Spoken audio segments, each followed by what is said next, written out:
গোপাল চাচা ও জাদুর কাঠ। এক ছিল সবুজে ঘেরা ছোট্ট একটা গ্রাম, চারদিকে ধানক্ষেত, নারকেল গাছ আর পাখির ডাক। সকালের হাওয়া যেমন শান্ত, তেমনি গ্রামের মানুষগুলো মায়া ভরা। এই গ্রামেই থাকেন আমাদের গোপাল চাচা। গোপাল চাচা খুব ভালো মানুষ। রোজ সকালে উঠে মাঠে চলে যান, মাথায় গামছা, গায়ে পাঞ্জাবি আর মুখে হাসি। জমিতে কাজ করতেই তিনি খুশি থাকেন। গোপাল চাচার ছিল একটা ছোট নাতনি, নাম রূপা।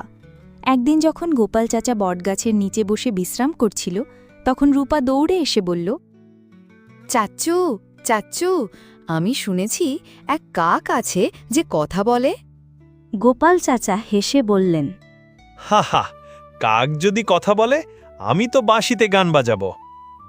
ঠিক তখনই গাছের ডাল থেকে এক কাক ডাকল, গোপাল, আমি জাদুর কাক, ভালো কাজ করলে পুরস্কার পাবে। গোপাল চাচা আর রূপা অবাক হয়ে তাকিয়ে থাকল। পরদিন গোপাল চাচা মাঠে যাচ্ছিলেন। রাস্তায় দেখলেন এক বুড়ো লোক পড়ে আছে। বললেন, আহারে, আমি ওনাকে সাহায্য করে। তিনি পানি দিলেন, পুলে ধরলেন আর বাড়ি পৌঁছে দিলেন।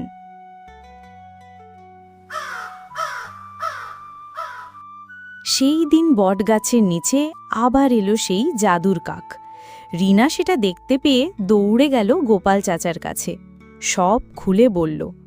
তারপর গোপাল চাচা আর রিনা দৌড়ে গেল বটগাছের নিচে। জাদুর কাকের সঙ্গে ছিল একটা সোনা ভর্তি থলে। আমি জাদুকর কাক, তুমি আজ একজন অসহায় বুড়ো মানুষকে সাহায্য করেছ। তার কৃতজ্ঞতার জন্য স্বর্গ থেকেও আশীর্বাদ নেমে এসেছে। আমি তোমাকে পুরস্কার দিতে এসেছি। এই সোনা তোমার, কিন্তু মনে রেখো, এই ধন কেবল তখনই স্থায়ী হবে যদি তুমি আর তোমার ভাগ্নি রূপা মানুষের উপকার করে যাও। এরপর গোপাল চাচা আর রূপা সিদ্ধান্ত নেই সবার উপকার করার। গোপাল চাচা আর রূপার গল্প আমাদের শেখায়, দয়া আর সাহায্যই মানুষের সবচেয়ে বড় গুণ। যে ভালো কাজ করে শেষ পর্যন্ত সেই প্রকৃত সুখ আর পুরস্কার লাভ করে। আর সুখ তখনই পূর্ণ হয় যখন তার সবার মাঝে ভাগ করে দেওয়া যায়।